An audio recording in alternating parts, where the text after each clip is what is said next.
ياسمين ورجالتها. ابعد عن ياسمين يا ابني. مساء الخير. عازمك على العشاء النهارده. معاك فلوس؟ ما تشغليش بالك بيا، وبعدين انا عازمك على حسابك. ازيك يا استاذ زياد؟ اخبار حضرتك ايه؟ اخبار حضرتي ايه؟ والله انا زي الفل. ابويا في السجن وفرضوا الحراسه على كل املاكه واملاكنا وفلسنا، ده غير العار والفضايح اللي عمرنا ما كنا نتخيل انها ممكن تحصل لنا. فاقدر اقول لك بمنتهى الاريحيه اني مش ممكن هكون اسوأ من كده. قلبي معاك. انا كمان مصدومه بسبب اللي حصل. انا عارفه ان انت مش هتقدر تستوعب الكلام اللي انا بقوله في الظروف اللي انت فيها، بس انا حقيقي اتفاجئت. انا ما كنتش اتخيل ابدا ان توفيق يعمل حاجه زي كده، ولحد دلوقتي لسه مصدومه، بس واثقه ومتاكده انه اكيد هيثبت براءته. يخرب عقلك، ده انا صدقتك. بتضيعي وقت انت بعيد عن التمثيل. صحيح بتكسبي اكتر بكتير من اي ممثله، بس برضه يعني حرم الناس من الموهبه العظيمه دي. بالمناسبه كنت مستنيه الزبون الجديد؟ اوفر ايدج برضه، بس انا عارف ذوقك. استاذ زياد، انا حاسه انك بتلمح تلميحات مش لطيفه، مع اني طول الوقت كنت بعاملك بكل احترام، حتى لما حصل ما بينك وما بين ابوك خلاف وطردك من البيت. انا حاولت كتير ان انا اقنعه ان هو يتغاضى عن الخلاف ده، فمش معقول ابدا انك تكون شايل مني. اللي مش معقول ان اسيبك تسرقي ابويا وتلوثي سمعته وتدمري امي واخواتي وتكملي حياتك عادي كده. عصبتيني. شوفي يا ياسمين، انا ما اعرفش انت واجهتي مين قبل كده، بس صدقيني انا حاجه تانية. اوعدك انك هتتوبي على ايدي. طبيعي، اي حد مكانك لازم يلاقي شماعه يعلق عليها مشاكله واحباطاته، ده بدل ما يواجه الحقيقه، خصوصا لما تكون الحقيقه حاجه تكسف.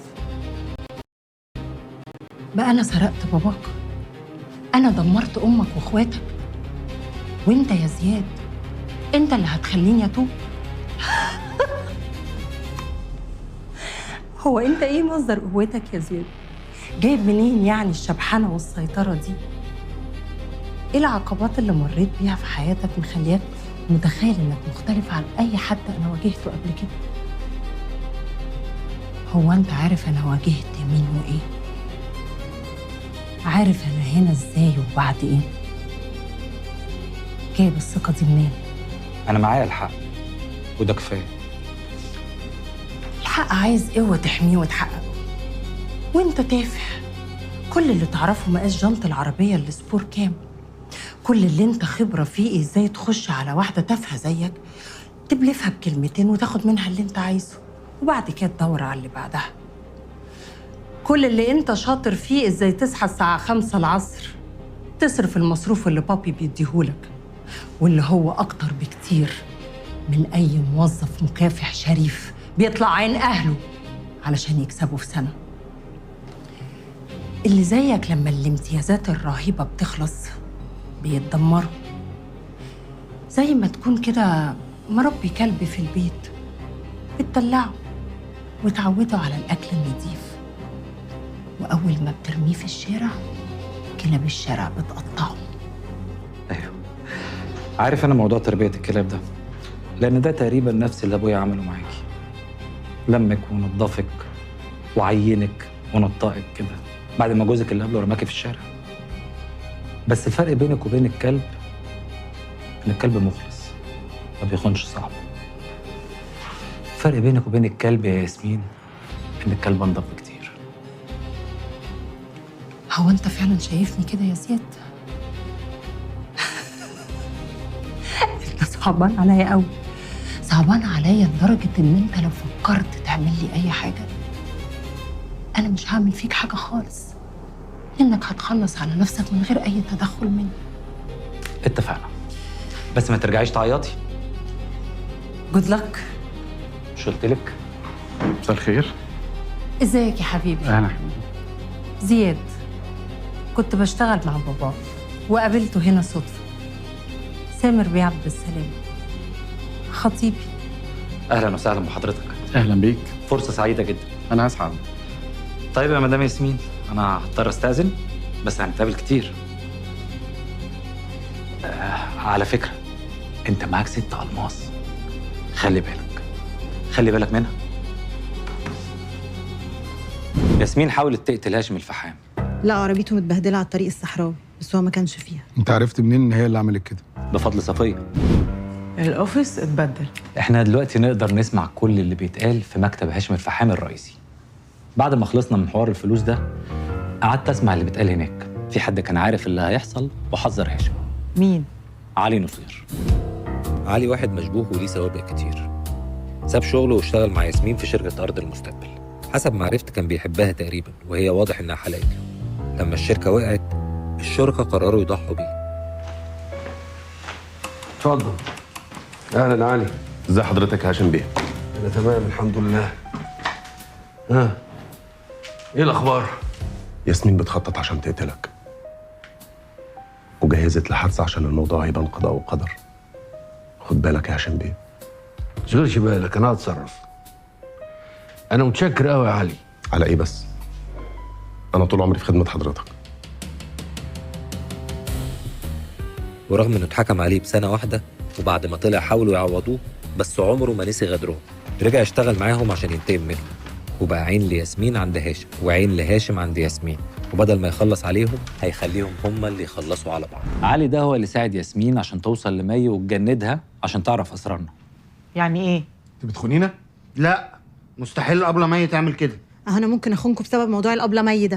اكيد ما بتعملش كده. يعني ايه؟ جاسوسه مزدوجه والمفروض ان احنا ما نعرفش حاجه عادي يعني؟ زي ما انت بتراقب كل تليفوناتنا واحنا برضو ما نعرفش عادي يعني. بس انا بعمل كده على فكره عشان احميكم. وانا كمان لما بخبي عنكم حاجه ببقى عايز احميكم برضو. لغايه دلوقتي كل اللي ياسمين تعرفه اللي عملناه مع جسر رضوان، واننا هنتحرك ضد هاشم، وان معلوماتنا عنها بسيطه جدا. يعني عارفه عنها كل حاجه. هي من مصلحتها ان احنا نخلصها من الشركاء القدام، لان مشروع جاسمين بي بالنسبه لها هو حلم العمر، وما عندهاش استعداد ان حد يشاركها فيه ابدا. وهاشم دلوقتي بيضغط جامد جدا عشان يخش شريك بنسبه. كل واحد فيهم صباعه تحت ضرس التاني، وهي من مصلحتها ان احنا نخلصها من هاشم. وده معناه انها هتحاول تقتله تاني لانها فشلت في المره الاولانيه. بالظبط. هاشم في خطر. طب واحنا خايفين عليهم قوي ليه كده؟ ما يغوروا في ده هم الجوز. هو يموت وهي تتسجن ويبقى ربنا انتقم لنا منهم. وفلوسنا بقى اللي عندهم هنجيبها ازاي؟ احنا كده لازم نحمي هاشم من ياسمين لحد ما ندخل المزاد ونجيب فلوسنا. صح طبعا. عشان كده احنا محتاجين نراقب ياسمين 24 ساعه خلال ال3 ايام الجايين دول، وبعد كده كمان لغايه ما نجيب منها كل فلوسنا. يبقى نركب تليفونها. دي حريصه جدا، لا يمكن تفتح اي لينك يجي لها. انا لو مسكت تليفونها في ايدي لمده دقيقه واحده بس هخلص الموضوع ده. بس لو العده تفاحه مش هنعرف نفتحها. لو بتتكلم هيبقى التليفون مفتوح وانا هقدر اخلص الموضوع ده في ثواني. بس هنعملها ازاي دي؟ انا هقول لك هنعمل كده ازاي.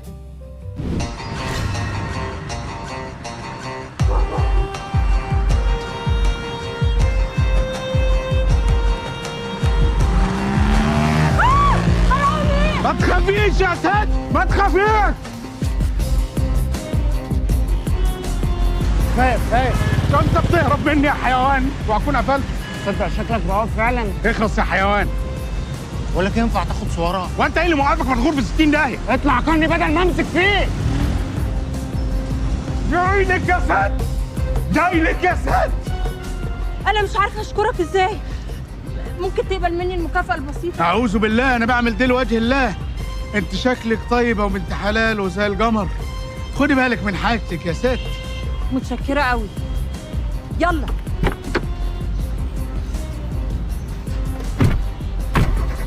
مع السلامة يا ست.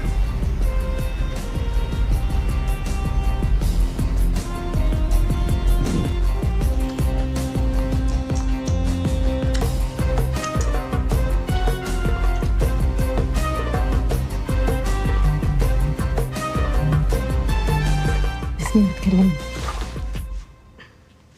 الو. كلمتيني؟ ايوه بس الخط قطع. عايزة حاجة؟ كنت محتاجه بس مبلغ كده عشان موضوع اخويا. كان هو لما تبقي تجيبي لي معلومات مفيدة ابقى ادفع لك، مش ناقصاكي هي. الولايه دي بتكلمك كده لا ابله مي، والمصحف ازعلها. ولا تزعلي نفسك يا ابله مي، ده ضربه في جنابها. انت بتعمل ايه؟ باكل، شقيانين النهارده.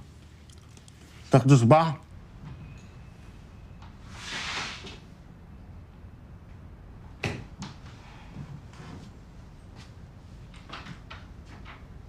في ايه؟ القمر زعلان ليه؟ قولي لي عليه واجيبه تحت رجليكي. انت عارف ان انا ممكن افحصك؟ والله انا ممكن بمنتهى البساطه اخلي سليمان يبعت حد يدوس عليك زي الصرصار، ومش هيسالني حتى عايزه تقتلي الصرصار ليه. طب ما انا ممكن اقول ان انا وانت. اوعى ترد عليا، اوعى تفتكر ان انت ممكن تهددني. يالا ما انا لما اثق في عيل غبي زيك ويخلينا نغلط غلطه زي دي يبقى قابض من هاشم ومتفق معاه. اهدي بس كده، وطي صوتك وقولي لي في ايه؟ ايه اللي حصل اصلا لكل ده؟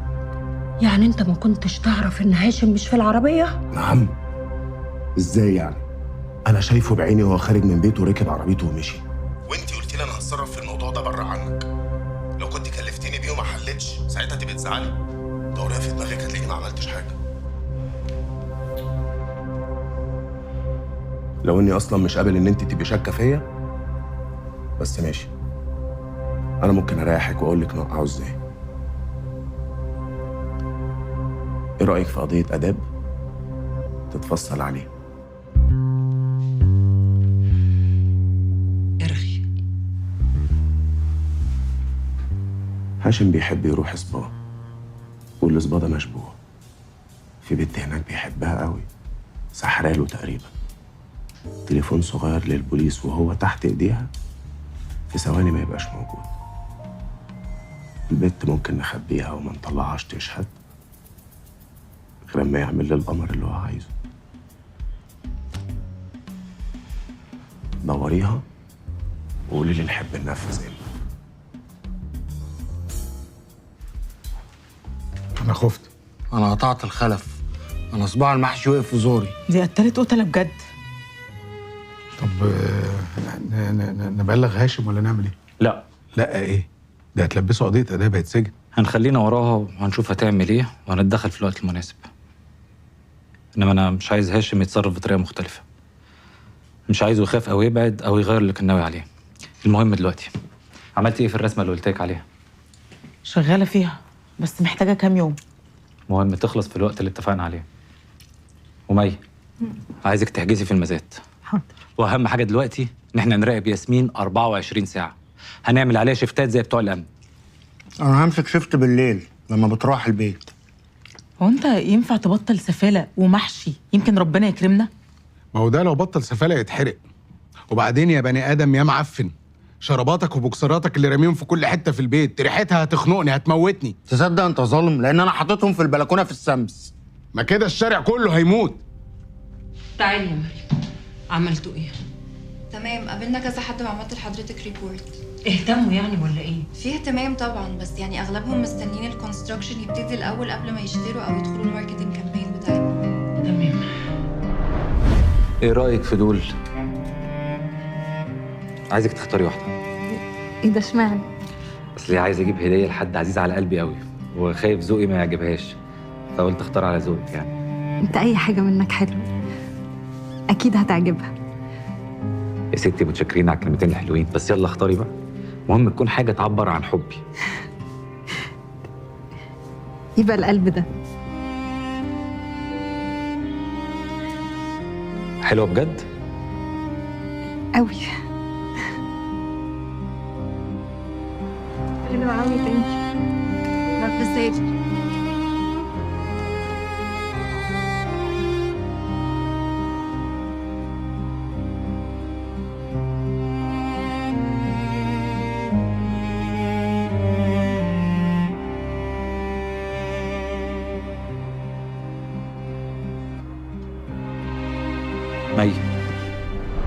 مي، احنا مش قلنا تحجزي في المزاد؟ يلا مفيش وقت.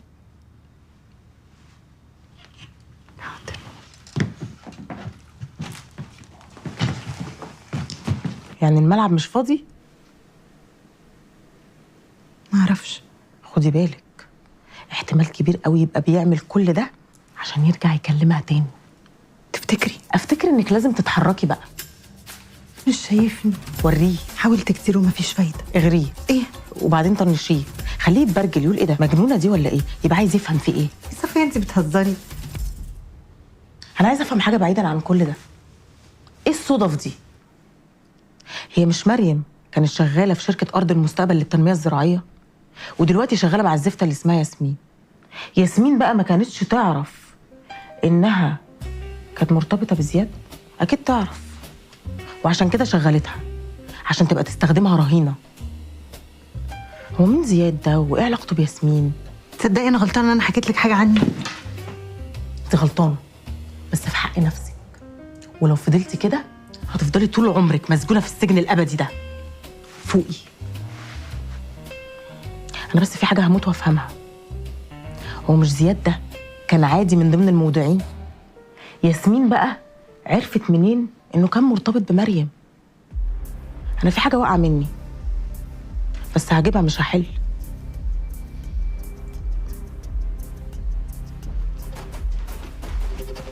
بقول لك يا تموره، هو مش احنا اخوات؟ لا اخوات ولا اولاد خاله. اتفضلي استلمي الشيفت بتاعك، انا مش قادر. ماشي، بس انا مش هقدر اخد اكتر من ساعتين، لازم اجيب البت من المدرسه. هروح ابعت لك سيد. طب انا كنت عايزه منك خدمه. خير. في حاجه كده عايزاك تنخور لنا وراها علشان انا قلبي مش مرتاح.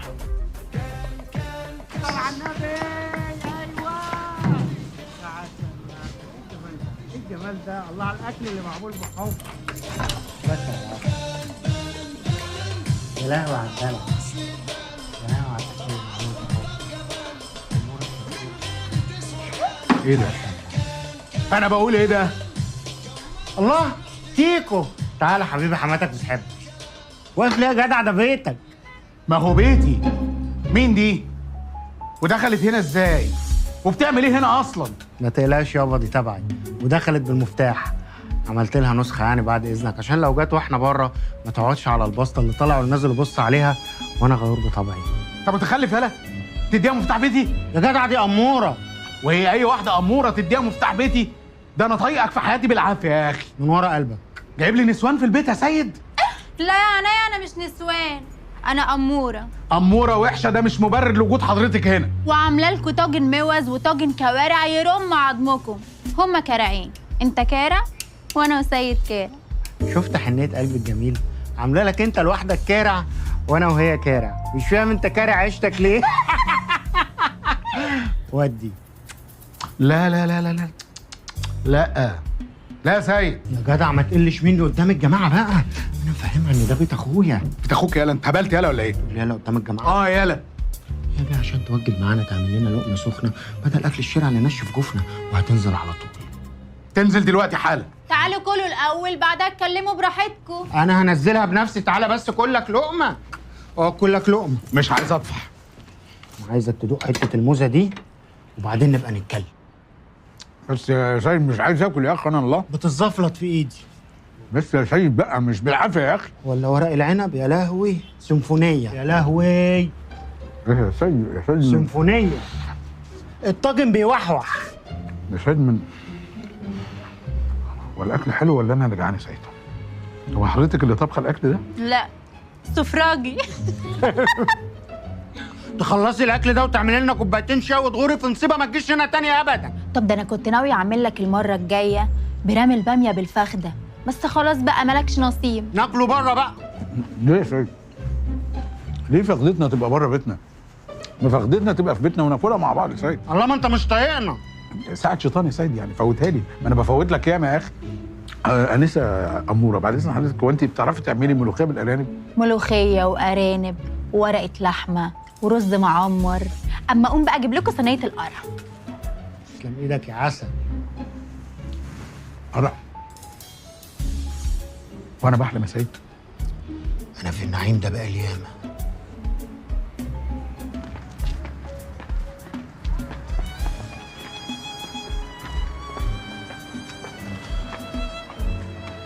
ها، ايه الاخبار؟ عملت ايه؟ امان. خلاص بقوا في جيبي. طبختين كمان وهجيب لك تمام الرجاله اللي شغالين معايا. 10 على 10.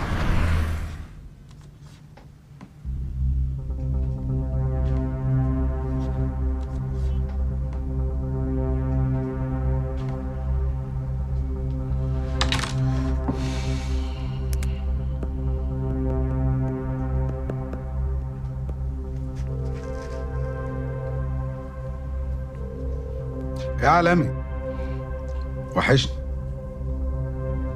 طب ما تسأل انت. بقول لك ايه، هو انت لسه شغال في شركة الاتصالات اللي انت فيها دي ولا سبتها؟ طب حلو قوي. لا ابدا، اصل في رقم كده بيعاكس واحدة قريبتي، كنت عايز اعرف صاحبه اسمه ايه. تمام، هقفل وابعتهولك على الواتساب، ما تحرمش.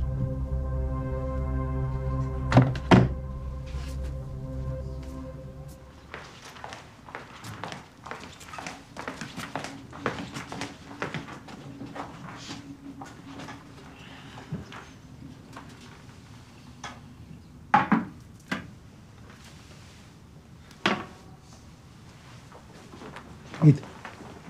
انت جبتي شغاله جديده؟ دي احسن. امال عايده فين؟ ده عايده اجازه يومين. اوكي. غوروها في اي داهيه.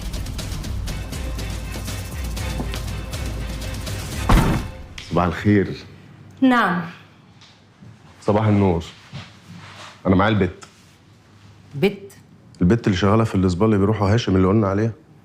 وجايبها لحد هنا؟ هو انت متخلف؟ بقول لك يا ياسمين، من الاخر كده انا مش عايزك تشك فيها تاني. البت انا جايبها لك لحد عندك، هتشرفي على العمليه بنفسك وتقولي لها كل اللي انت عايزاه بالظبط، وانا هفضل معاكي لحد ما نحط ايده في الحديد. وعموما البت دي ما تقلقيش منها، اصلا قرشين هيدووها يعني، وهتنفذ لك كل اللي انت عايزاه. تعرف عنها ايه؟ عبير تعالي. انتي مخطوبه؟ ايوه يا مدام. وخطيبك بيشتغل ايه؟ طيار. طيار؟ لا مش طيار اللي هو بتاع المطارات، الطيار بتاع الاكل الدليفري، بيتزا ورول. ومخطوبه بقالك قد ايه؟ يجي 4 سنين كده. ياه، كل ده؟ حياه صعبه يا مدام، الدنيا كل يوم في العالي. عشان كده بتظبطي الزباين وبتطلعي منهم بمصالح. لا والله يا مدام، هو الاستاذ هاشم بيه هو هاشم يبقى جوزي. اقسم بالله ما اعرف ان هو متجوز اصلا. ما تخافيش، انا مستعده ان انا احل لك كل مشاكلك واديكي اللي يخليكي انك ما تحتاجيش تشتغلي وتتجوزي خطيبك وتتوبي وتنضفي. اديني دليل امسكه على هاشم عشان يرضى يطلقني ويديني حقي. بص يا بيرو، احنا هنحط كاميرا صغننه في اوضه الجلسه اللي انت بتشتغلي فيها، خلاص؟ هنعمل فيلم قصير، بس عايزك تظبطيه المره دي اخر تظبيط، بحيث ان الفيلم يبقى مش انا اللي هقول لك بقى. يا لهوي يا مدام، ده انا كده هتفضح، وخطيبي لو عرف ده ممكن يموتني فيها. امال انت فاكره انك لو ما سمعتيش الكلام هيتعمل فيكي ايه؟ امسكي وهديكي قدهم 10 مرات لو اتوصيتي شويه.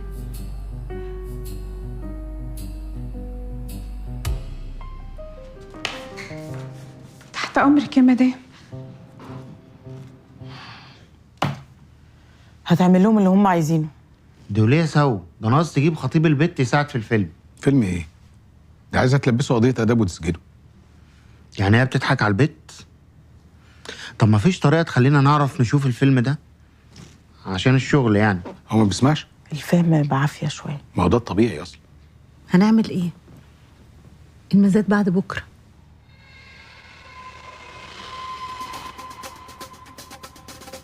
ايه ده معقول؟ عبير يا بنتي، ليه كبرتي يا حلوه؟ اخبارك ايه؟ انت مين؟ اخس عليك يا بيرو، كده مش فاكراني بجد؟ لا معلش مش واخده بالي مين برضو. طب هفكرك بعدين، بس عايزاك في موضوع مهم. لا موضوع يا حبيبتي عنك. استني بس هفكرك. فاكر الشارع ده؟ شارع ايه؟ كنا بنتمشى. نتمشى مين؟ طب بتاع العصير. انت ما كنا بنشرب قصب. انت عبيطه؟ بين القصب. انت عايزه ايه يا وليه انت؟ يا وليه انت مين؟ بجد اتكلم عن الظابط.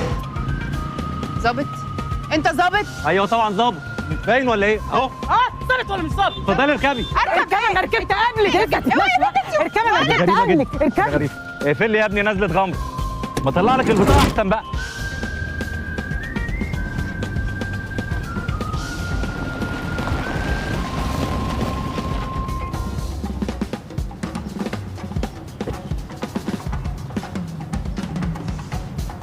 العريس وصل. ايوه يا متر، بلغ بوليس الاداب زي ما قلت لك، وخلي بالك اوعى اسمي يجي في الحوار. يا عبير يا بيرو، يلا يا عبير، انا جاهز، انا بريت. ايوه. ايديك وحشتنا قوي يا بطه. بطه؟ ايه ده؟ انت مين؟ انا خطيب البطه. امال هي فين الانسه عبير؟ راحت مع عمي عشان يشتروا الجهاز بتاع العشه اللي هنتجوز فيها، وقالت لي اجي اهتم بيك عشان انت راجل محترم. مش انت برضو راجل محترم؟ ايوه طبعا انا راجل محترم. ولما انت راجل محترم بتقول لها يا بط ليه؟ انا عاده لما بنسى اسم واحده بقول لها يا بطه.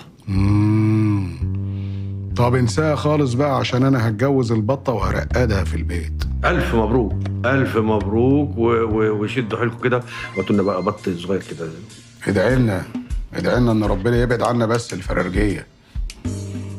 هو انت ايه اللي بينك وبين عبير؟ ده عيب الكلام ده حضرتك، عيب. انا راجل متجوز وعندي زوجه وعندي اولاد ومستقر وكله تمام الحمد لله. وبعدين انا كمان متدين زيك كده. متدين؟ ايوه. هنشوف. تشوف التدين ازاي يعني؟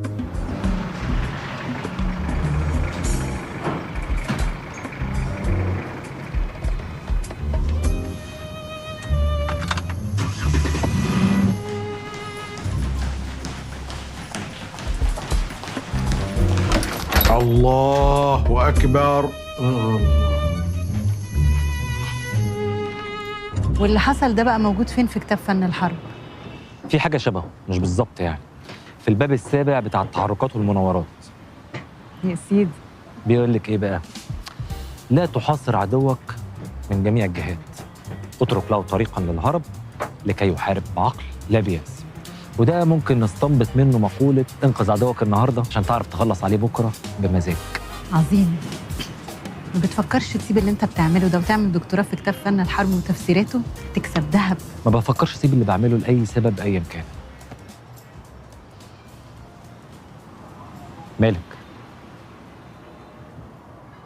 هو انت كنت عارف ان مريم بتشتغل مع ياسمين؟ طبعا اكيد. ما حسيتش ان دي حاجه المفروض ان انا ابقى عارفاها؟ حاجه تبقى عارفاها ليه؟ مش فاهم. لا ولا حاجه. بقول لك يبقى دور كده في كتاب فن الحرب على فصل اسمه فصل الغباء والاستعباط، وان ازاي الصفات دي ممكن تخلينا نخسر كل حاجه مش بس المعركه.